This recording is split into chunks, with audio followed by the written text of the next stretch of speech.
galera, está estudando para concursos da Sejusp de Minas Gerais? Professor Breno Fraga trazendo para você aqui novidade aqui no Vale Concursos. A promoção é o pacote 3 em 1 da Sejusp. 3 cursos por apenas aí R$ 367. Polícia Penal de Minas Gerais, Socioeducativa e Auxiliar Educacional. Todos os 3 cursos em apenas um aí, 367. Vem estudar com a gente rumo à aprovação. Tamo junto aqui, vale a pena. Valeu! Fala galera, beleza? Meus futuros policiais penais do estado de Minas Gerais. Saudações valerianas aqui do professor Diogo Victor para vocês. Estamos aqui, com satisfação total, está em mais uma oportunidade aqui para detonarmos informática, passando diversas dicas aqui voltadas para esse concurso. Então você pode estar pensando, mas vai cair informática então no concurso da Polícia Penal do estado de Minas Gerais? E eu te digo que a probabilidade é muito grande, Primeiramente, a equipe administrativa da Vale Concurso, ela teve acesso a documentos aí da tramitação desse concurso público que está por vir, e nesses documentos sugeriam a presença da disciplina de informática nessa prova, nesse próximo edital, É 100% certo? Não é 100% certo. Esse documento ainda é uma prévia, pode ser editado, a informática pode ser retirada do edital desse concurso, mas a gente não pode contar com a sorte, Então a gente já se prepara, já se antecipa aqui e já apresenta dicas, já prepara os nossos alunos, para estarem prontos para a guerra. Se cair informática, você já vai estar pronto para detonar e conseguir acertar as questões de informática ali. Não pode ficar dando bobeira esperando o edital abrir, Eu particularmente acredito que é sim uma realidade, É muito provável que a informática esteja presente nessa próxima prova do concurso da Polícia Penal do Estado de Minas Gerais. Até porque atualmente é essencial para o policial penal conhecer, ter noções básicas de informática, porque ele utiliza isso constantemente no seu serviço, ele trabalha com diversos sistemas informatizados, com informações sigilosas que devem ser tratadas de maneira segura, de maneira correta, e por isso é importante ter essa noção de informática, Então, sem mais delongas, a gente vai sim já começar a nos preparar, a apresentar dicas aí de informática para a Polícia Penal do Estado de Minas Gerais. Como eu disse, eu sou o professor Diogo Victor, então vem comigo aqui, sangue no olho, para a gente detonar aqui as nossas dicas. Nesse vídeo hoje a gente vai estar abordando o tema rede de computadores. Vamos trazer dicas pontuais aqui importantes sobre redes de computadores, Eu diria, ouso a dizer, que qualquer concurso que cobre informática, que se preze, ele vai cobrar ali dentro do edital de informática o tema rede de computadores, que é uma noção clássica, uma noção básica aqui de conhecimento dentro da disciplina de informática, Antes da gente já começar e entrar de fato, eu gostaria de dizer que no nosso curso regular, lá no site da Vale Concurso, a gente já tem todo o conteúdo de informática ali postado dentro do curso para a Polícia Penal do Estado de Minas Gerais, Inclusive com abordagem mais completa. Aqui a gente faz uma abordagem mais pontual para dar dicas mais nos pontos aqui que a gente considera importante, Lá no nosso curso já tem uma abordagem mais completa que o aluno vai estar totalmente preparado e blindado ali para qualquer tipo de pegadinha na banca,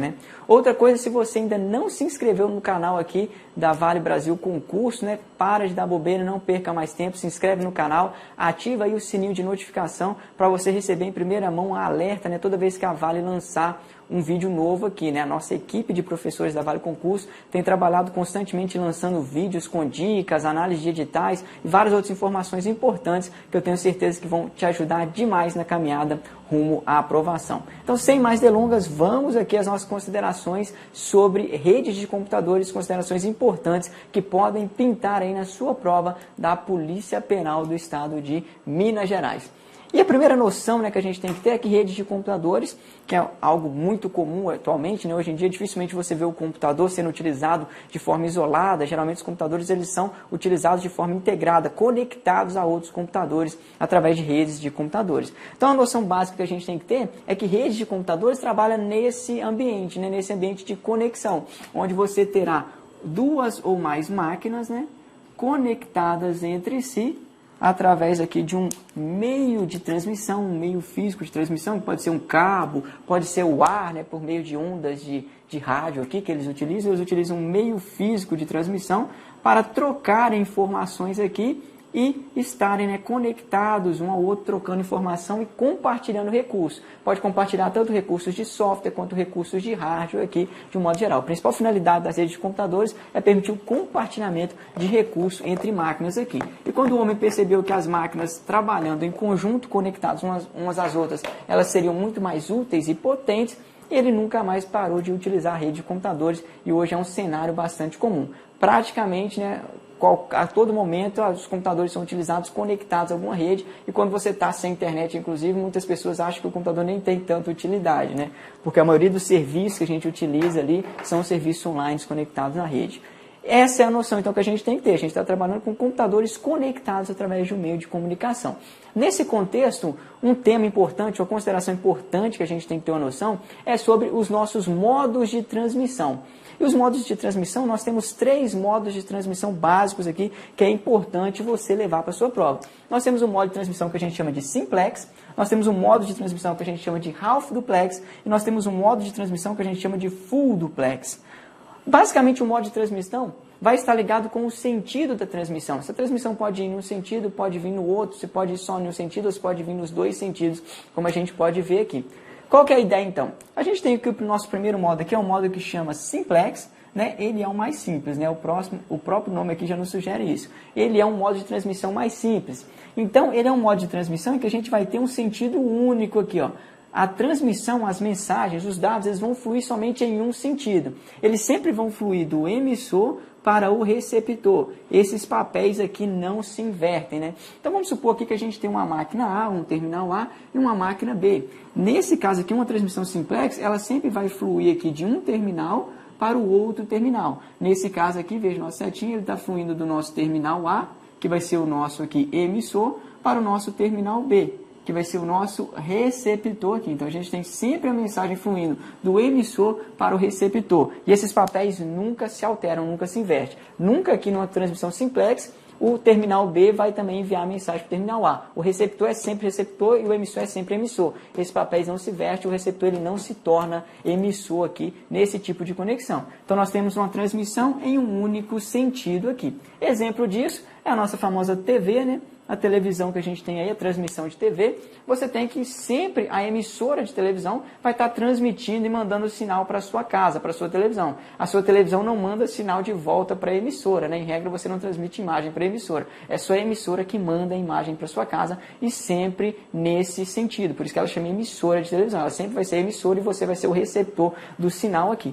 Rádio, quando a gente fala rádio, a gente está falando de rádio AM, FM, né? Porque a gente tem os walkie-talkies aqui, que a gente vai ter um outro tipo de comunicação. Mas no rádio AM e FM é similar à televisão, né? Você sempre tem a emissora ali que está transmitindo o sinal do rádio, e o rádio lá na sua casa, no seu carro, ele vai ser sempre o receptor. Você não consegue falar com a emissora de rádio ali através do rádio do seu carro, né? Você só recebe o sinal, você só escuta. Então você sempre vai ter a transmissão em um sentido, sempre do emissor para o receptor. O teclado do nosso computador também é um exemplo também clássico, porque as informações sempre saem do teclado e vão para o computador. O computador ele não manda informação para o teclado, né? Ele não tem como subir as teclas ali de volta para você, para conversar com você. É sempre você mandando informação para dentro do computador através do teclado. Então é sempre no sentido. O teclado é emissor e o nosso computador é o receptor aqui do sinal, né? Essa é a ideia do simplex. Avançando um pouco mais, nós temos então o outro modo de transmissão, né? Que é o nosso famoso modo half duplex. Half tem essa noção aqui de meio, né? Half significa meio em inglês, se fosse traduzido. Então seria o meio duplo, né? Essa noção aqui duplex dá um sentido de ser, traz uma noção de ser uma transmissão dupla para a gente. Só que é uma transmissão aqui meio dupla, ela não é totalmente dupla. Por quê? Porque ela vai ser uma transmissão que vai ser no sentido duplo, vai permitir a transmissão tanto de A para B quanto de B para A, só que não simultânea, característica importante. Então, tanto o A pode transmitir para o B, como o B pode transmitir para o A. Só que eles não podem fazer isso ao mesmo tempo, cada um no seu momento. É como se a gente tivesse aqui somente uma linha de transmissão, né? Então a gente tem somente uma linha de conexão ligando o A ao B. Desse modo, ou o A transmite ou o B transmite, não os dois ao mesmo tempo, mas ambos podem transmitir. Então, em um primeiro momento, a gente tem que o A pode ser o emissor e o B pode ser o receptor. Em um segundo momento, esses papéis podem se inverter. O B pode passar a ser um emissor e o A pode passar a ser o receptor, mas não ao mesmo tempo, cada um é em seu momento. Essa é a nossa ideia do half duplex. É um sentido duplo, mas não simultâneo. Um exemplo é o nosso walk-talk aqui, né? O nosso radinho aí de comunicação, aquele radinho que você aperta para falar com alguém, outra pessoa recebe, ela também consegue apertar para comunicar com você. Então perceba que se nós temos duas pessoas com esses radinhos aqui, a gente vai ter que tanto o A quanto o B conseguem transmitir, né? Se eu apertar o botão aqui e falar, eu vou conseguir transmitir para o B. Depois, se o B vir lá e apertar o botão e falar, ele vai conseguir transmitir para o A. No entanto, eles não podem transmitir ao mesmo tempo. Se os dois tentarem apertar o botão e falar ao mesmo tempo, vai acontecer uma colisão. As mensagens vão se misturar e ninguém vai entender nada. Ninguém vai conseguir receber essa mensagem. Então, essa é a ideia do half duplex. Os dois podem transmitir, mas não simultaneamente. Cada um no seu momento. Já o full duplex, a gente tem que o full aqui significa completo, né? Completo, e duplex traz essa noção de duplo aqui pra gente, seria o nosso modo de transmissão duplo completo, ou completamente duplo. Então, nesse tipo aqui, no full duplex, a gente tem uma transmissão que é no sentido duplo, ou seja, tanto A pode transmitir para B, quanto B pode transmitir para A, os papéis de emissor e receptor podem se inverter, e também ele vai ser simultâneo. Então, eles podem transmitir um para o outro ao mesmo tempo, né? Enquanto o A está transmitindo, o B também pode estar transmitindo. Então, essa é a noção que a gente tem. A gente tem um terminal A, a gente tem um terminal B. É como se a gente tivesse dois canais de transmissão. Um canal de transmissão para que o A transmita para o B e um outro canal de transmissão para que o B transmita para o A. Desse modo, enquanto o A está transmitindo para o B pode estar transmitindo para o A aqui ao mesmo tempo, né? Então, eles vão ser receptor e emissor ao mesmo tempo. O A também vai ser emissor e receptor ao mesmo tempo. Pode acontecer disso, né?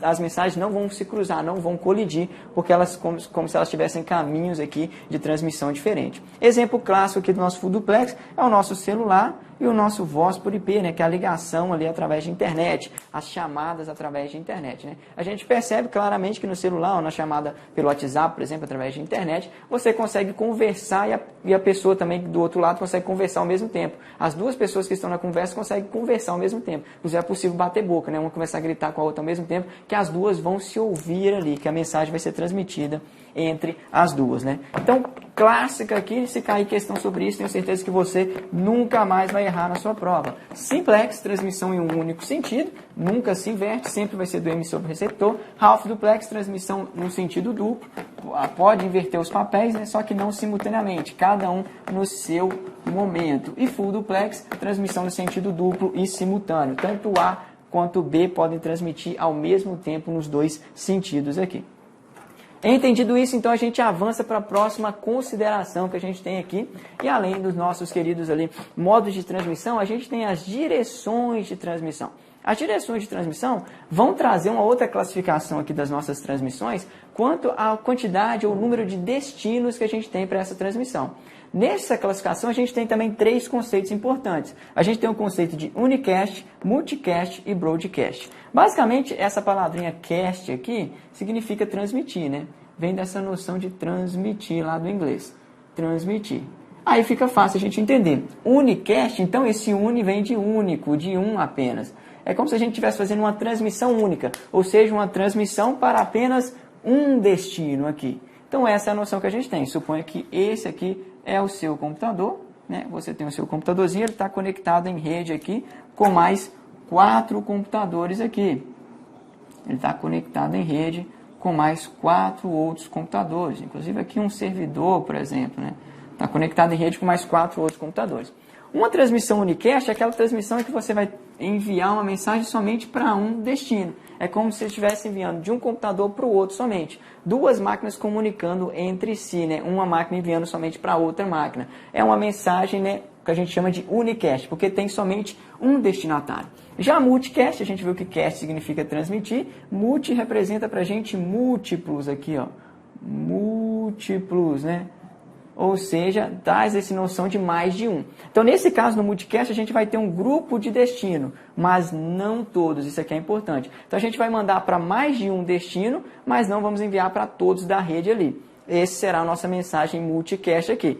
Então, no caso do multicast, ao invés de você enviar somente para um, quando envia somente para um é unicast, você vai enviar agora para 2, por exemplo, 2 já seria multicast, ou 3. mas não para todos. Lembrando que não pode enviar para todos, porque quando envia para todos a gente tem uma nova classificação. Então, unicast é quando você envia somente para um. Multicast é quando você envia para mais de um, mas não para todos, né? Um grupo de destino. Já por fim, a gente tem aqui o broadcast. Cast a gente viu que significa transmitir. Broad traz essa noção de ser amplo, né? Então, a transmissão ampla. Broad a gente vai ter que relacionar aqui com todos nesse caso. Então, é uma mensagem que a gente vai transmitir para todos os destinos que a gente tem. Então, no caso aqui, se eu tenho mais 4 computadores na rede, um broadcast eu iria transmitir para todos os outros computadores na minha rede. Então, aqui é bem tranquilo a gente matar essa charada e questões sobre isso na prova. Se a gente está transmitindo para um único destino, a gente tem um unicast. Se a gente está transmitindo para todos os destinos, a gente vai ter um broadcast. Se a gente não está transmitindo para um só e nem para todos, a gente está transmitindo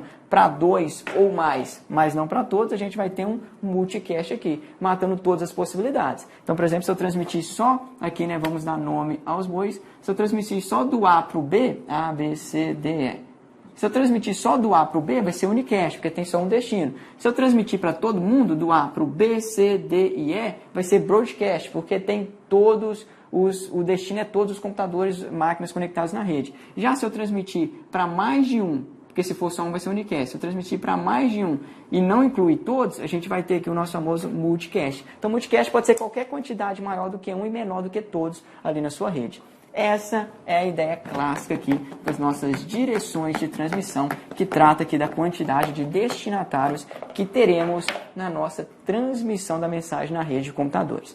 Avançando um pouco mais aqui, então, a gente fala agora sobre uma classificação de rede de computadores que é muito importante também, que é recorde aqui em questões de concurso aí, voltados para a rede de computadores. Então, a gente tem a classificação quanto à extensão. Também, né, a gente pode falar quanto à abrangência da rede de computadores. Nessa classificação quanto à extensão, a gente tem aqui 4 tipos de redes atualmente que são consideradas. A rede pode ser de 4 tipos quanto à sua extensão.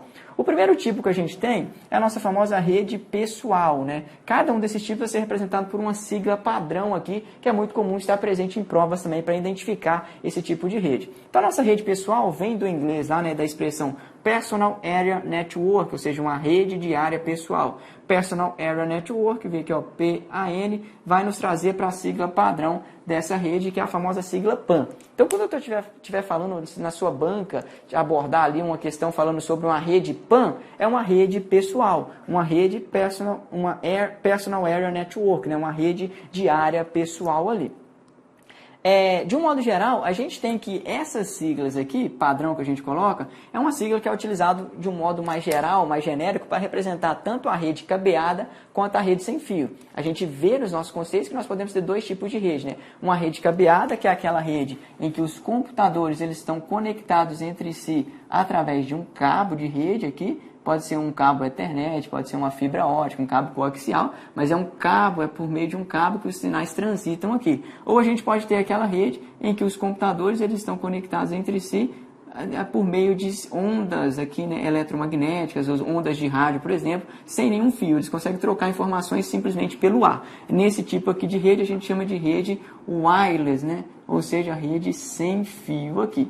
Então, nesse contexto, a gente tem que, quando a gente utiliza a sigla PAN, a gente está se referindo de um modo genérico a esse tipo de rede pessoal aqui, tanto rede cabeada quanto rede sem fio. Só que se a gente quisesse se referir especificamente à rede pessoal sem fio, a gente utiliza essa sigla aqui, ó, WPAN. Basta colocar um W antes da sigla padrão que é utilizado para o nome da rede. Isso a gente vai ver que se repete em todos os casos. Esse W aqui vem de quê? Exatamente de wireless, né? Então, se você está falando de uma WPAN, vai ser uma Wireless Personal Area Network, ou seja, uma rede pessoal sem fio aqui pra gente. Exemplo clássico da rede pessoal sem fio é o nosso famoso Bluetooth, né? Aqui o nosso Bluetooth. Então, o nosso Bluetooth é um exemplo clássico de rede de WPAN. Rede pessoal sem fio. E o que se define uma WPAN? Uma WPAN é a rede de menor abrangência que a gente tem. Veja que é uma classificação quanto à abrangência. Então, de um modo geral, para a gente levar para a prova, qual que seria a abrangência de uma rede PAN? Em regra, seria um cômodo, né? Por exemplo, um quarto aí da sua casa. É aquela rede que é utilizada para conectar dispositivos de um único usuário. Por exemplo, para conectar o seu celular ao seu computador diretamente, para conectar o seu smartwatch, o seu relógio ao seu celular. Geralmente, essas redes conectam dispositivos ali numa proximidade, né, que estão próximos um do outro, geralmente dispositivos de uma mesma pessoa é chamado de rede PAN, né? É como se fosse uma rede para conectar os dispositivos pessoais de um usuário. Por isso é uma rede pessoal. Essa é a ideia que temos que levar para a prova, né? A gente coloca aqui uma área de abrangência, né, que é considerado aqui para as redes, mas isso não é tão estrito, né, não é tão rígido, isso é flexível, você tem que analisar o tipo de rede ali na prova para saber, por exemplo, se é uma rede PAN ou uma rede local, como a gente vai mencionar aqui. Então a gente tem um outro tipo de rede, que é uma rede muito famosa, que é a nossa rede local, né? Vem da expressão em inglês Local Area Network, ou seja, a rede de área local. Local Area Network, LAN, traz a nossa sigla básica desse tipo de rede, que é a nossa famosa LAN. Então, se na sua prova aparecer essa expressão, né, rede LAN, a gente sabe que a gente vai estar falando de uma rede local, dessa rede aqui. E da mesma forma, né, se estiver falando de uma rede, se a gente quiser, a rede LAN pode ser utilizada para especificar, né, para nos referir tanto a uma rede com cabo quanto sem fio, né? Mas se a gente quiser falar especificamente de uma rede LAN sem fio, a gente vai ter a sigla WLAN, ou seja, um Wireless Local Area Network, uma rede local sem fio aqui. Um dos principais exemplos aqui é o nosso famoso Wi-Fi, né? Que é um padrão clássico de WLAN aqui.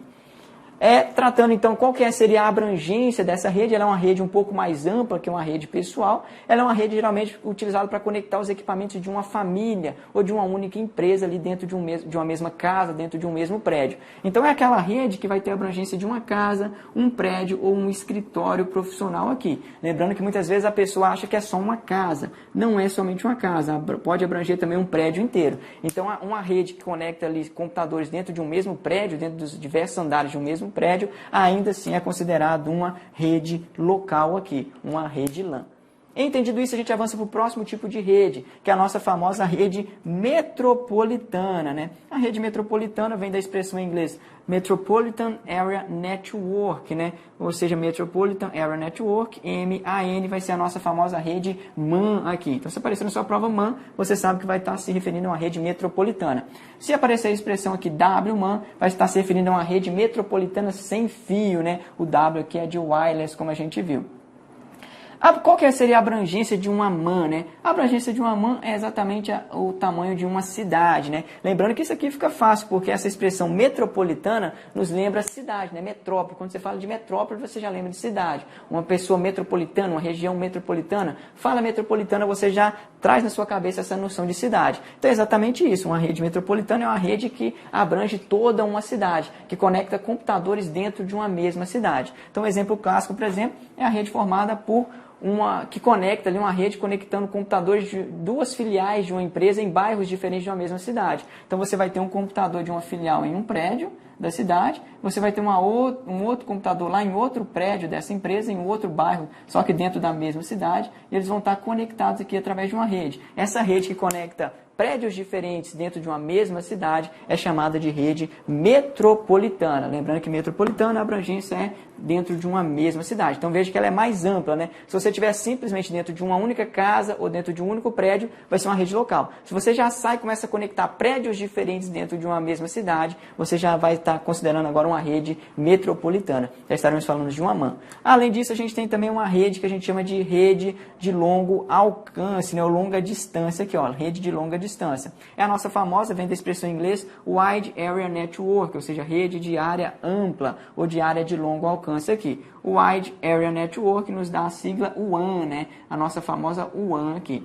Se a gente quiser falar de uma WAN, especificamente de uma WAN sem fio, a gente vai ter uma WAN. Basta colocar um W aqui de wireless na frente da nossa sigla padrão, como a gente viu. E qual seria a abrangência de uma rede de longa distância, de uma rede WAN aqui? Seria, basicamente, né, tudo que passar de uma cidade. Então, você tem computadores conectados além de uma cidade, em cidades diferentes, a gente vai ter um WAN. Então, pode ser um país, pode ser um continente ou até mais do que um continente. Um exemplo clássico aqui da nossa WAN seria a internet, que é uma rede que liga computadores do mundo inteiro em diferentes continentes aqui.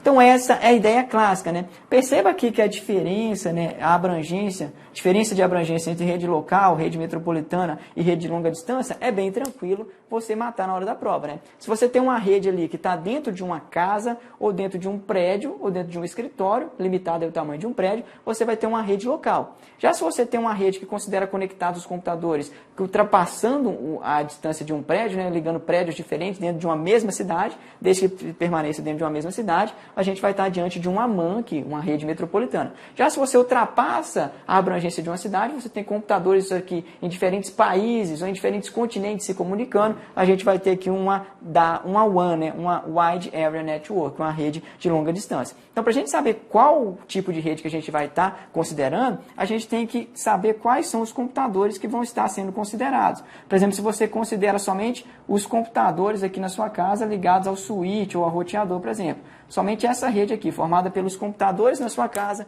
e o switch lá na sua casa, né? O computador, seu notebook, o computador desktop lá da sua casa, o celular da sua mãe, todos os computadores ali dentro da sua casa conectados junto ao switch ali, com o switch administrando essa rede. Essa rede vai ser uma rede local, né? Vai ser uma rede LAN.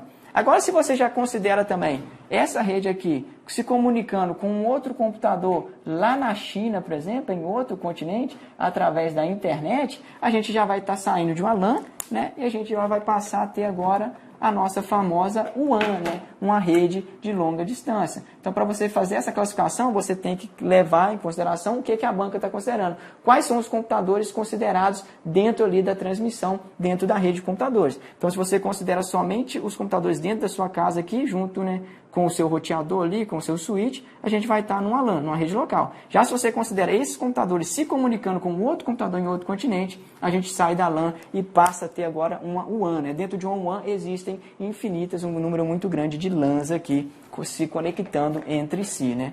Essa é a ideia clássica. Então, essa noção aqui entre LAN, rede local, rede metropolitana e rede de longa distância é bem clássica e bem fácil de se perceber. No entanto, a gente tem um problema quando a gente vai diferenciar aqui a rede local da rede pessoal. Porque a rede pessoal, em regra, isso, como eu disse, não é tão rígido assim. Muitas vezes aparece lá, né, que tem a abrangência aqui de 1/4, mas essa é para você ter uma noção que ela é a menor possível. Muitas vezes você pode ter uma rede local dentro de um único cômodo da sua casa. Por exemplo, a LAN house, ela pega um cômodo só ali e coloca vários computadores conectados entre si ali, através de um switch ou de um hub, por exemplo, e ele vai ter uma rede LAN dentro de um mesmo cômodo. Por isso que era o nome LAN house, né? Ele vai ter uma rede local e não uma rede pessoal. Então, apesar de ter essa noção aqui de 1/4, isso não é tão rígido, né? A gente tem que saber que a nossa rede pessoal é aquela rede utilizada para ligar equipamentos, é uma quantidade menor de equipamentos pessoais, geralmente de um único usuário, para ligar o seu celular ao seu relógio, para ligar o seu celular ao seu computador, por exemplo, 2 celulares conectando diretamente aqui. Essa é a noção de rede PAN, para a gente conseguir diferenciá-la ela ali da nossa rede local.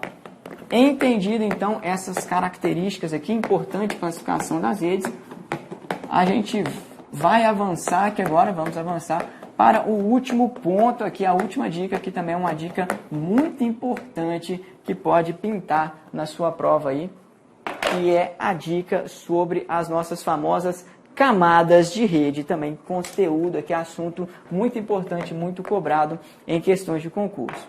O que seriam então as nossas camadas de rede? Esse conceito de camadas de rede, ele traz para a gente um contexto aqui, para a gente entender, ele nos ajuda a entender como ocorre a transmissão da mensagem aqui de um dado pela rede de computadores. Então, as camadas de rede vão dividir aqui, basicamente, o processo de transmissão da mensagem em etapas. Vai mostrar quais são as etapas que a mensagem tem que passar para que ela possa ser transmitida e recebida do outro lado em uma rede de computadores. Essa é a ideia. Nessa noção aqui, nesse contexto de camada de rede, nós temos 2 modelos de camada de rede básicos que são considerados em questões de concurso. Nós temos o famoso modelo OSI e nós temos o modelo TCP/IP. A primeira noção que a gente já tem que ter é a quantidade de camadas que é considerado por cada um desses modelos. O modelo OSI, ele divide o processo de transmissão e recepção da mensagem na rede de computadores em 7 camadas. Percebe que a gente começa cá embaixo na camada 1 e vai subindo até a camada 7. Já o nosso modelo TCP/IP, ele divide aqui esse processo de transmissão da mensagem em apenas 4 etapas, ou 4 camadas, né? A gente tem aqui da camada 1 até a camada 4. Então essa aqui já é uma diferença que é possível ser cobrada em concurso, a quantidade de camadas de cada um desses modelos. Outra consideração que a gente tem que ter é que o nosso famoso modelo OSI aqui, ele é um modelo mais teórico, ele não é implementado na prática, né? E já o nosso modelo TCP/IP, ele é um modelo mais prático, inclusive é um modelo utilizado aqui nas redes de computadores em geral, inclusive na internet, eles utilizam esse modelo aqui TCP/IP que divide, né, a transmissão e recepção da mensagem em 4 camadas. No entanto, por que é importante, então, a gente estudar esse modelo OSI? Primeiramente, porque ele é um modelo mais teórico, né? Exatamente por isso, ele vai nos dar uma noção melhor. Ele vai nos dar uma noção melhor de quais são as etapas que a mensagem tem que passar aqui para ser transmitida e recebida dentro de uma rede de computadores. Ele deixa bem dividido aqui, bem clássico, mostrando quais são as funções que devem estar presentes, devem ser atendidas aqui para transformar essa mensagem e permitir a transmissão e recepção dela. Por isso, ele, inclusive, às vezes é até mais cobrado em questões de concurso do que o TCP/IP, porque ele vai cobrar uma noção, para ver se o usuário ele tem uma noção mais teórica, se ele sabe de fato o que são as fases, as etapas que a mensagem passa, quais são as etapas que a mensagem passa para ser transmitida e recebida em uma rede de computadores. E também uma outra consideração interessante, porque geralmente a gente estuda aqui o OSI e depois a gente só faz a adaptação para o TCP/IP. Por quê? Apesar de ser diferente a quantidade de camadas que cada um deles utilizam, esses modelos eles falam basicamente das mesmas etapas. Só que o nosso modelo TCP/IP ele simplesmente agrupa algumas etapas do modelo OSI. O modelo OSI ele divide mais as etapas que a mensagem tem que passar. O modelo TCP/IP ele agrupa. Só que as funções, né, as coisas que ocorrem dentro das etapas são a mesma, basicamente. As mesmas que ocorreriam nas etapas correspondentes. Então, por exemplo, aqui a gente tem que a camada 1 e 2 do nosso modelo OSI, que é a camada física, a camada de enlace, ela corresponde simplesmente à camada 1 do nosso modelo TCP/IP. Por isso que ele reduz. Ele agrupa, ele ajunta, em vez de separar mais, ele acaba agrupando as funções aqui que são separadas no modelo OSI e colocando tanto as funções que são realizadas na camada física quanto na camada de rede, ele coloca aqui nessa camada que ele chama de interface de rede. Então vai mudar quais são as funções, quais são as coisas aqui que devem ser feitas com a mensagem? Não, vão ser as mesmas coisas que são realizadas aqui na camada 1 e 2. Então você entender na camada física e a camada de enlace do modelo OSI, você já acabou de entender o que ocorre na camada de interface de rede do nosso modelo TCP/IP, porque as mesmas coisas, as mesmas tarefas que são realizadas na camada 1 e 2, a camada 1 do nosso modelo TCP/IP, ele já vai fazer. Ao invés de fazer essas funções em duas camadas, o TCP/IP colocou essas funções agrupadas em uma única camada aqui, chamada de interface de rede. Essa é a noção. A nossa camada 2 do TCP/IP, que é a camada de internet ou camada de rede, corresponde exatamente à camada de rede lá do modelo OSI. A camada 3 do nosso TCP/IP corresponde, que é a camada de transporte, corresponde exatamente à camada de transporte do modelo OSI. E por fim, a nossa última camada do modelo TCP/IP, que é a camada de aplicação, ela vai fazer as mesmas coisas que são feitas aqui dentro da camada 5, 6 e 7, da camada de sessão, apresentação e aplicação do modelo OSI. Então, ao entender que o nosso modelo OSI, você só tem que saber fazer a conversão adequada e você vai saber o que acontece, o que é feito dentro de cada uma dessas camadas aqui do nosso modelo TCP/IP. Por isso, então, vamos agora fazer, né, de um modo resumido aqui, entender quais são as funções, o que significa essas camadas aqui do nosso modelo OSI, né? Isso aqui é um assunto que geralmente a gente aborda em várias aulas, mas aqui a gente vai tentar resumir para os senhores em apenas alguns minutos aqui, indo direto ao ponto, mostrando aquilo que é mais importante para você conseguir colocar o X ali no lugar correto se cair alguma questão sobre camadas de rede de computadores. Beleza? Então vamos lá. A primeira noção, então, a gente está estudando aqui o nosso modelo OSI, como a gente viu, né, que divide as nossas camadas de rede em 7 camadas, né? E a nossa mensagem aqui, um dado para ser transmitido, ele tem que passar por essas 7 camadas, tanto para ser transmitido quanto para ser recebido do outro lado. Então a primeira noção que a gente tem que ter é que a camada ela é numerada de baixo para cima. Então ela começa a camada 1 é a camada física, a 2 é a de enlace de dados, a 3 é a camada de rede, a 4 é a de transporte, a 5 é a camada de sessão, a 6 é de apresentação e a 7 é de aplicação. Outra noção que a gente tem que ter é que quanto mais baixa a camada, quanto menor o número dela, né, mais embaixo ela tiver, mais próxima ela vai estar do hardware, né, da parte física do computador. Já quanto mais alta, quanto maior o número dela, mais próxima ela vai estar do software do computador e da interação com os seres humanos, né, a interação humana. Então aqui, interação humana. Então, nas camadas mais altas, ela tem uma maior interação com o usuário, com o ser humano. Está mais próximo do software. Já nas camadas mais baixas, ela tem uma interação mais próxima do hardware, né? De trabalhar com bits ali, com zeros e uns, porque vai estar mais próximo da máquina do que do ser humano. Então, essa é uma noção clássica que já nos ajuda a matar algumas questões na nossa prova. Então, vamos começar aqui de baixo para cima, seguindo a ordem de numeração.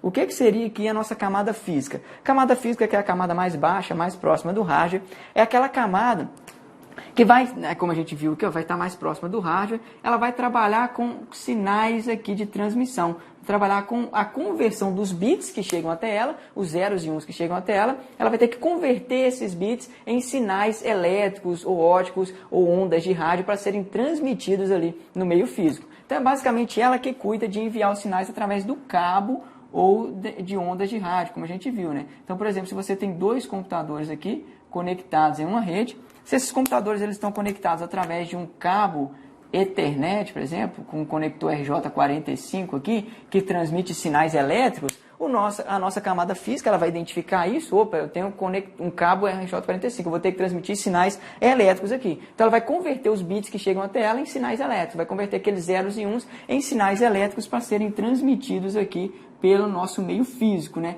Porque o computador ele trabalha com zeros e um virtualmente. Mas para chegar do outro lado, ele tem que arrumar algum jeito físico de transmitir isso. Como é que ele vai representar esses zeros e uns para o outro computador entender qual que é a mensagem que ele está transmitindo? Então, isso que vai cuidar a nossa camada física. Ela vai cuidar de fazer a conversão desses zeros e uns para o sinal que é adequado ao meio físico de transmissão. Então, se for um cabo, por exemplo, ele vai transmitir para sinais elétricos. Se você estiver utilizando uma fibra ótica, por exemplo, em que utiliza sinais luminosos, a nossa camada física vai converter os zeros e uns, ao invés de sinais elétricos, ela vai converter aqueles zeros e uns para sinais luminosos, para serem transmitidos pela nossa fibra ótica aqui, que está ligando os dois computadores. Já, por exemplo, se você tem um computador wireless aqui, né, que utiliza uma anteninha para transmitir, a nossa camada física vai converter os zeros e uns que chegam como sinais de ondas de rádio aqui, para que ela seja recebida pelo computador do outro lado. Então, a camada física está ligada com o meio de transmissão físico ali. Vai converter os dados digitais, virtuais que chegam para sinais adequados para serem transmitidos pelo meio físico que conecta os computadores envolvidos aqui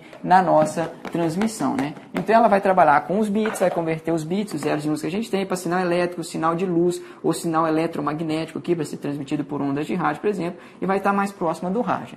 Avançando um pouquinho mais, a gente vem para a nossa camada 2 aqui. A camada 2 é a famosa camada de enlace de dados. O que seria a camada de enlace de dados, né? É uma camada que está intimamente ligada aqui à nossa camada física. Inclusive, por isso, essas duas camadas elas são agrupadas como uma única camada lá no modelo TCP/IP, porque elas trabalham juntinhas, elas trabalham bem próximas uma da outra. E, na verdade, a nossa camada 2, ela funciona como um supervisor aqui da camada 1. É como se fosse o supervisor do trabalho da camada física, né? Então ela vai ficar cuidando se a camada física está realizando o seu trabalho corretamente e vai ficar gerenciando aqui, fazendo a correção de erros da camada 1. É uma ação importante que ocorre na camada de enlace de dados. Então ela vai receber as mensagens da camada superior, como a gente vai ver, e vai enviando esses bits aqui para a nossa camada física para ela transmitir.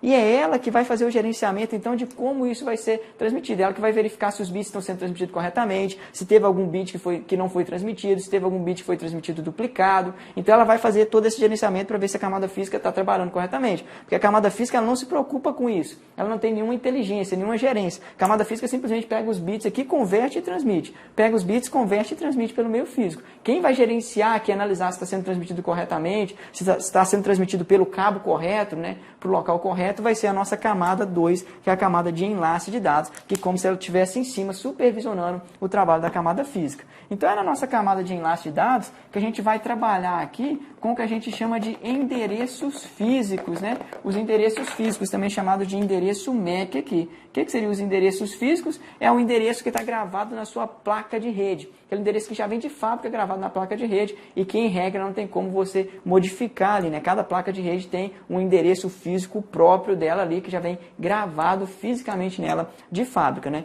Então, o enlace de dados vai trabalhar com isso. Ele vai controlar qual que é a placa de rede que está sendo utilizada para enviar a mensagem e vai mandar também controlar ali, colocar na mensagem, né, qual que é a placa de rede de destino dessa mensagem. Então ela vai controlar, por exemplo, você tem o seu computador aqui, o seu computador tem uma plaquinha de rede aqui e o outro computador que você está querendo enviar a mensagem para ele tem uma outra placa de rede. O seu computador vai ter um endereço, a sua placa de rede vai ter um endereço MAC próprio dela aqui, que é único no mundo. A placa de rede do outro computador também vai ter um segundo endereço MAC, que é próprio ali para ela. Então a nossa camada de enlace de dados, ela vai controlar aqui e vai falar, ó, você tem que enviar para a camada física, eu quero que você envie essa mensagem por esse cabo aqui, porque é esse cabo que vai ligar, né, a minha placa de rede, que eu quero utilizar para enviar, com a placa de rede do computador de destino ali. Então ela vai cuidar aqui de verificar se as duas placas de rede conectadas no final do cabo que interliga as máquinas são as placas de redes adequadas aqui para realizar a transmissão. Muitas vezes você pode ter mais de uma placa de rede no seu computador, é a camada de enlace de dados que vai determinar por qual placa a mensagem vai ser transferida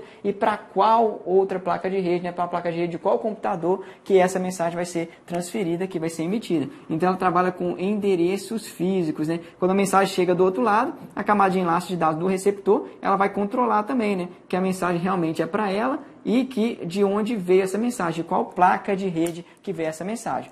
Uma consideração importante que muitas vezes é cobrada em questões de concurso é que as nossas famosas pontes e switches, equipamentos de rede, eles trabalham nessa camada 2. O switch, inclusive, ele faz esse gerenciamento de endereço físico, Ele tem uma tabelinha ali que controla qual a placa de rede está em cada uma de suas saídas, Então, switch e ponte trabalha nessa camada de enlace de dados. Controla para onde qual das portas que ele vai mandar aqui a mensagem de acordo com o endereço físico ali de origem e destino das mensagens. Assim como a gente tem aqui na camada 1, o famoso, que não é tão utilizado atualmente, mas ainda é cobrado em questões de concurso, o nosso hub, que é um outro equipamento similar ao switch, mas mais simples, ele já é um equipamento que trabalha na camada 1, porque ele não faz tanto essa gerência, ele trabalha de forma mais elétrica ali mesmo, de forma mais utilizando somente o hardware, sem tanta gerência de portas aqui de endereços físicos, como é feito no switch, que é um equipamento de camada 2. Avançando um pouquinho mais, a gente vai então para a nossa camada 3, que é a camada de rede, chamada famosa camada de rede. Basicamente, o que vai acontecer na camada de rede? A camada de rede é aquela camada responsável pelo roteamento das informações. O que é o roteamento? É escolher a melhor rota para se percorrer ali, para conseguir transmitir uma mensagem de uma máquina para outra. Então, imagine aqui que muitas vezes você quer enviar uma mensagem para um computador que está em um local diferente, que está, por exemplo, em uma outra cidade ou em um outro país. E não existe um link físico direto entre esses dois computadores. Então você quer enviar uma mensagem, por exemplo, para um outro computador que está lá em outro país aqui. Esse é o seu computador de destino, E você está aqui e você quer enviar uma mensagem para esse computador. Só que não existe uma ligação física entre esses computadores.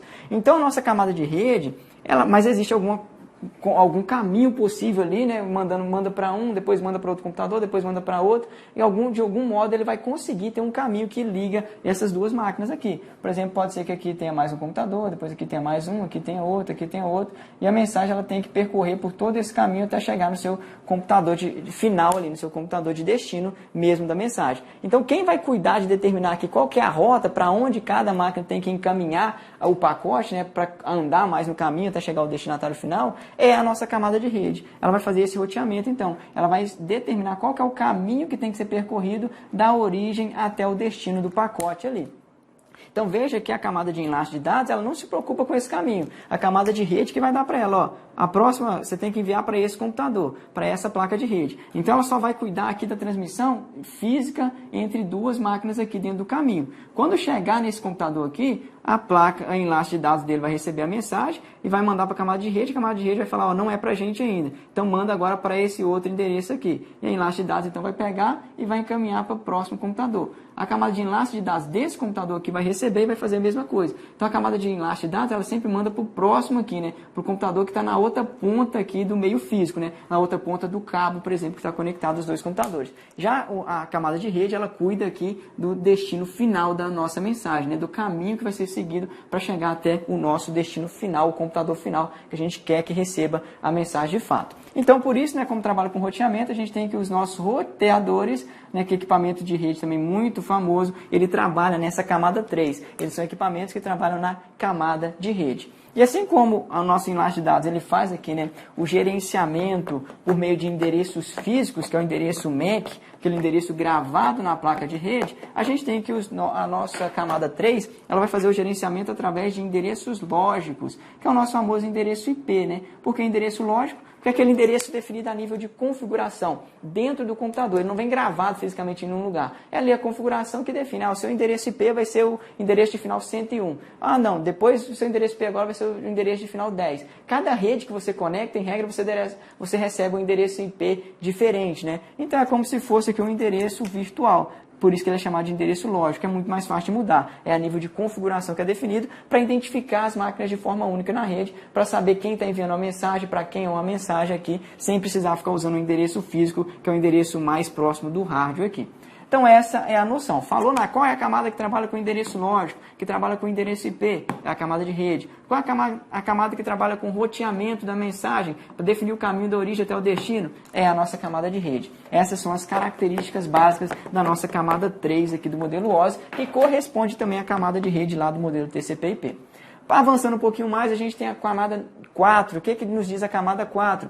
A camada 4 é uma camada que ela trabalha com essa noção aqui de pacotes, né? Uma noção muito importante. Ela vai fazer o gerenciamento de pacotes. Quando a mensagem chega aqui para a nossa camada 4, ela chega geralmente uma mensagem muito grande. As mensagens que têm que ser transmitidas, elas não podem ser transmitidas todas de uma vez pela rede, porque poderia congestionar a rede, ser mais difícil chegar intacta do outro lado. Então, para facilitar essa transmissão, a camada de essa mensagem ela tem que ser dividida em pequenos pacotes e esses pacotes que são encaminhados. Depois, quando chega no computador receptor, ele vai montar de novo os pacotes e remontar aqui, reconstruir a mensagem original que foi enviada do outro lado. Então, quem vai cuidar desse gerenciamento de pacotes é a nossa camada de transporte. Então, quando a mensagem chega aqui para a camada de transporte, a primeira coisa que ela faz, se ela tem que transmitir essa mensagem, é quebrar essa mensagem em pacotes e ela vai cuidar aqui, né? Vai pegar, então, você tem uma mensagem grande, chegou na camada 4, ela vai dividir essa mensagem em pequenos pacotes. E ela vai fazer uma ordenação, vai colocar um númerozinho aqui em cada um dos pacotes, para que a camada de transporte do outro lado do receptor possa saber qual que é a ordem correta dos pacotes para que ele possa montar. Porque pode ser que esses pacotes não cheguem na ordem certa, né? Por mais que a camada de transporte aqui ela vai gerenciar para esses pacotes estarem enviando na ordem correta, para não ter duplicação, não ter perda de pacote, para garantir que todos os pacotes estão sendo enviados, pode ser que quando ela manda aqui, ó, eu quero que você envie esse pacote. A camada de rede não quer saber se é um pacote da mesma mensagem, se é um pacote de outra mensagem, ele só quer pegar aquele pacote e enviar. Então ele vai determinar a melhor rota. Só que pode ser, por exemplo, que inicialmente o pacote 1, ele mandou por essa rota aqui que a gente viu. Só que essa rota acabou ficando congestionada aqui em um determinado momento. Então o pacote 2, ele já manda para uma outra rota, que inicialmente, por mais que ela pareça maior, vai acabar chegando mais rápido aqui no destino final. Então ele pode mandar pacotes por rotas diferentes, de acordo com o momento que ele está enviando aquele pacote. É a mesma coisa se você estiver saindo de casa, né? Tem um caminho mais curto para você ir para o trabalho e o caminho mais longo. Aí você sai primeiro do que seu amigo e você vai para o caminho mais curto. Só que no caminho mais curto acontece um acidente e o trânsito fica congestionado e você fica agarrado ali naquele acidente. Seu amigo que vai sair depois, ele percebe, opa, aconteceu um acidente lá, então vou passar pelo caminho mais longo, que por mais que seja mais longo, ele está mais livre, não tem acidente, eu vou conseguir chegar no trabalho. E por mais que você tenha saído de casa mais cedo e escolhido o caminho mais curto, o seu amigo que saiu depois escolheu o caminho mais longo, ele vai acabar chegando primeiro que você lá no seu serviço, porque não teve nenhum congestionamento. Isso pode acontecer aqui nas redes. Muitas vezes o primeiro pacote é enviado por um caminho mais curto, mas esse caminho se congestiona e o pacote acaba não chegando, demorando a chegar no destino. Já o segundo pacote, quando ele vê que está congestionado, o roteador aqui, né, a nossa camada de rede vai enviar para um caminho alternativo, que vai fazer com que ele chegue mais rápido. Então pode ser que a camada de transporte lá do receptor, ela receba primeiro o pacote 2 antes do 1. É por isso que tem que ter essa marcação. Ela vai ver, vai olhar para o pacote e vai falar, opa, esse é o pacote 2. Então quer dizer que tem um pacote antes que ainda não chegou. Então ela vai fazer esse gerenciamento, né? Essa camada que está enviando vai dividir em diferentes pacotes, né? Vai dividir mensagem em pequenos pacotes, nomear esses pacotes, ordenar eles e garantir que eles estão sendo enviados sem duplicação, que eles vão ser enviados corretamente para o outro lado. A camada de transporte do outro lado, ela vai receber os pacotes, vai colocar eles em ordem e vai remontar a mensagem para passar para as camadas superiores. Ela vai garantir, por exemplo, que se ela recebeu 2, depois ela recebeu de novo 2, ela falou, opa, é o mesmo pacote, né? Então vou descartar. Vai garantir que não tem duplicação de pacotes para remontar essa mensagem de forma correta. Então, esse gerenciamento de pacotes, quem faz é a nossa camada de transportes, né? É muito comum a camada de transportes citar nas provas que ela trabalha com as portas de rede. A gente tem lá as portas TCP, as portas UDP, né? Que os serviços de rede geralmente utilizam portas específicas, como por exemplo o HTTP utiliza a porta 80, né? Então essas portas de rede, gerenciamento de qual porta vai ser utilizado, é feito em regra aqui na nossa camada 4, que é a nossa camada de transporte. E uma consideração importante também é que ela trabalha com a conexão entre hosts, conexão fim a fim. A camada de transporte ela não precisa ficar se preocupando com o caminho que vai ser seguido para a mensagem chegar aqui até o destino final. Ela imagina como se fosse um caminho único aqui, que ela estivesse falando fim a fim, diretamente aqui com o nosso destinatário final. Porque ela sabe que quem vai ter que se preocupar com isso é a camada de rede. Ela fala, ó, eu quero comunicar com esse computador aqui, e manda para a camada de rede. Agora, como a mensagem vai chegar lá, como esse pacote vai chegar lá, é problema seu. Então, é a camada de rede que preocupa com esses nós intermediários. A camada de transporte, ela faz a conexão entre hosts. Ela imagina que está conectando direto, ela não se preocupa aqui com os nós intermediários que terão que ser utilizados para a mensagem chegar, né, sair da máquina de origem e chegar até o destino. Avançando então um pouco mais para a gente caminhar aqui para o final, a gente tem a camada 5. E a camada 5 ela nos diz o seguinte, né? A camada 5 é a camada responsável pela sessão, é a camada de sessão. É muito comum em redes de computadores, para os computadores, né, se comunicarem e conseguirem conversar um com o outro, eles têm que estabelecer algum tipo de, né, comunicação aqui entre eles, um tipo de padrão de comunicação. E é muito comum termos aqui, né, nesse padrão de comunicação uma ordem certa de comunicação. Então, por exemplo, para estabelecer uma comunicação entre duas máquinas, em regra, a gente vai criar uma sessão. Esse primeiro computador manda uma mensagem para o segundo computador pedindo uma conexão. Depois ele fica esperando. Aí esse computador manda uma outra mensagem aqui, um tipo de mensagem, falando que confirmou o recebimento, perguntando se ele quer realmente conectar. Depois esse computador tem que mandar uma terceira mensagem aqui, mandando um outro tipo, né? Aqui, por exemplo, mandou uma mensagem do tipo SYN, aqui mandou uma mensagem do tipo SYN-ACT, só para a gente ver que são mensagens diferentes. Aqui mandou uma mensagem do tipo ACT, por exemplo, confirmando ali a conexão. Essa é a ideia. Então você tem uma sessão, e nessa sessão ela é uma sessão controlada para o computador saber o que ele tem que fazer. Então cada hora, em regra, é a hora de um dos computadores que estão se conectando falar. E quem controla isso é a nossa camada de sessão. Então ela vai conectar. Opa, agora é sua vez de falar. Você tem que mandar um pacote desse tipo aqui. Aí ele vai mandar. E aí quando ele mandar o pacote, essa camada de sessão vai falar, opa, agora é sua vez de esperar. Aí o computador vai ficar esperando, porque ele sabe que ele tem que esperar chegar uma mensagem de resposta.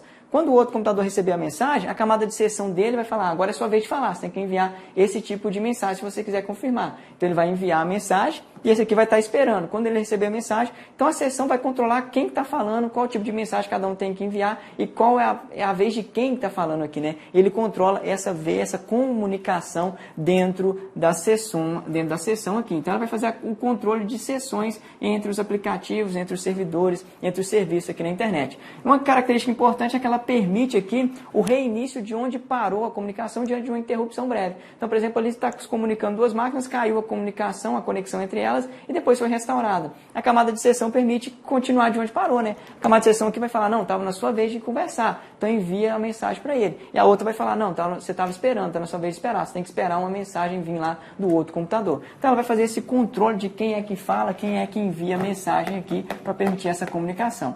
Por fim, então, a gente caminha aqui para as duas camadas finais. A gente tem a camada 6, que é a nossa camada de apresentação. Vai ser a camada responsável por fazer as conversões, transformações necessárias da mensagem. Então, muitas vezes a mensagem chega do aplicativo em um formato que não é um formato adequado para ser transmitido pela rede. Então, a camada de apresentação vai pegar essa mensagem no formato que é enviado ali pelo aplicativo, pelo programa, e vai converter essa mensagem num formato adequado para ser trabalhado pelas demais camadas de rede aqui. Porque se vier diretamente, cada aplicativo trabalha com formato, né? Pode ter um aplicativo que quer enviar uma mensagem de um jeito, o outro utiliza um formato diferente, cada um utiliza seu formato, e a apresentação que vai trabalhar, vai converter esses diferentes formatos para um formato que é entendível aqui, que pode ser trabalhado pelas camadas mais abaixo. Inclusive aqui é importante citar que, por exemplo, quando você está utilizando criptografia, essa criptografia vai ocorrer na nossa camada de apresentação. É muito comum para você não enviar uma mensagem pura por questões de segurança, você criptografar uma mensagem que vai ser transmitida pela rede, para que se algum usuário mal intencionado interceptar essa mensagem no meio da transmissão, ele não consiga entender essa mensagem. Então a gente utiliza esse recurso de criptografia para transformar a mensagem. Pega a mensagem original, transforma ela em uma forma criptografada, que ninguém entende, e depois do outro lado a gente destransforma ela para a mensagem original de novo. Quem vai fazer essa transformação e destransformação é a nossa camada de apresentação. Quando estiver enviando, ele vai criptografar ela, vai mandar ela então criptografada aqui pela rede. Quando chegar do outro lado na camada de apresentação, ele vai descriptografar, decriptar, transformar ela na mensagem original de novo para mandar para os aplicativos para ser utilizado pelo aplicativo. Por fim, aqui a gente tem aqui a camada de aplicação, a camada 7, é aquela camada que vai fazer a interface, a comunicação com os aplicativos. Então ela vai fornecer aqui funções para que os aplicativos consigam se comunicar na rede. Então, toda vez que um aplicativo, um programa, quer se comunicar na rede, ele tem que ir lá na camada de aplicação e ver qual é a função que ele tem que utilizar ali para enviar uma mensagem, para receber uma mensagem, né, para fazer um download, por exemplo. Então, ele vai mandar a ordem, o que ele quer fazer para a camada de aplicação, e a camada de aplicação vai converter essa ordem nos comandos necessários aqui para que essa mensagem possa ser enviada, de fato, nas camadas inferiores aqui.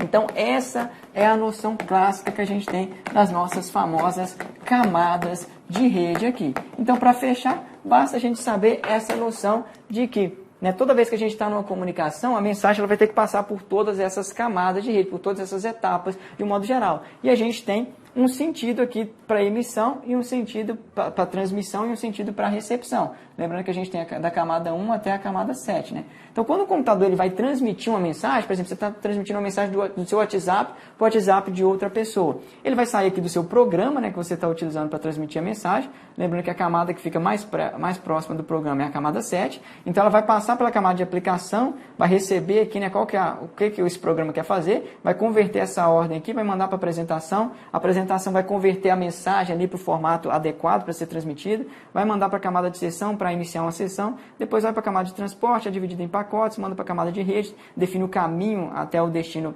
até o computador, o celular de quem você quer enviar essa mensagem, qual que é o melhor caminho, manda para a camada de enlace, a camada de enlace vai pegar aqui os bits, vai enviar para a camada física, vai ficar controlando para a camada física enviar esses dados. A camada física vai pegar os bits, os zeros e uns que ele recebe, vai converter para algum sinal aqui para ser transmitido pelo meio físico, seja onda de rádio ou cabo, por exemplo, e vai mandar para o outro lado.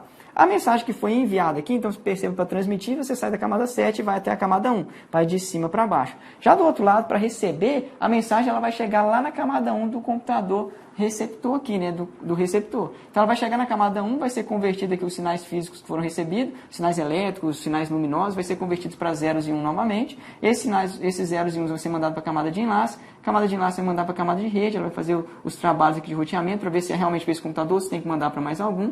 Vai chegar na camada de transporte os pacotes, ele vai juntar os pacotes, remontar a mensagem, mandar para a camada de sessão, ele vai controlar aqui a sessão, a comunicação entre as máquinas, vai mandar então para a camada de apresentação, se está criptografada, por exemplo, vai ser decriptada, por fim vai mandar para a camada de aplicação e a aplicação vai entregar essa mensagem para o programa correspondente lá no receptor. Então essa é a ideia que a gente tem. Se você está transmitindo o pacote aqui, a sua mensagem vai sair da camada 7 e ir até a camada 1, onde ela sai do seu computador. Se você está recebendo uma mensagem, ela vai chegar pela camada 1 e vai subir até a camada 7, onde ela chega no programa que vai utilizar essa mensagem. Então tem essas ordens aqui, dependendo se você está enviando ou recebendo uma determinada informação aqui. Para finalizar então a nossa super dica aqui, né? Basta relembrar novamente, depois que você entendeu aqui as 7 camadas do modelo OSI, a gente relembra que o que ocorre no TCP/IP é bem semelhante, né? A camada 1 do nosso TCP/IP, que é chamada de interface de rede, vai fazer as mesmas coisas que fazem a camada 1 e 2 do modelo OSI. A camada de rede do TCP/IP vai fazer a mesma coisa da camada de rede do modelo OSI.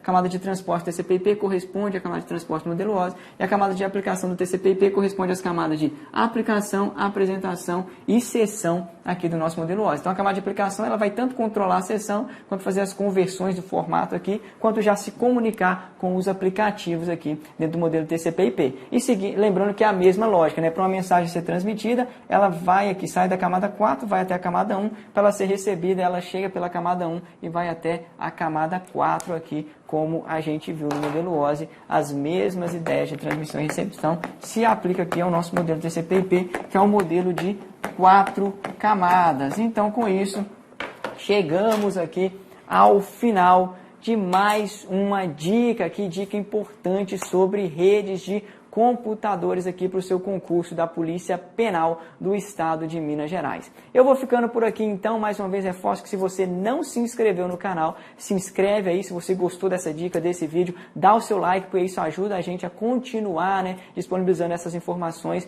de maneira gratuita aí para os senhores, né. E não desista, continue firme e forte nos estudos, que eu tenho certeza que a sua aprovação está muito mais perto do que você imagina, né. Então vai lá, segue a gente aí, né, compartilha esse vídeo, ajuda os seus amigos aí, né, que também querem, né, se preparar para a informática, para o concurso da Polícia Penal aí do Estado de Minas Gerais. Se você gostou, dá o seu like e se inscreve no canal, ativa o sininho de notificação para você receber a notificação dos novos vídeos que são lançados pela Vale Concurso. Um grande abraço a todos, até a próxima, valeu!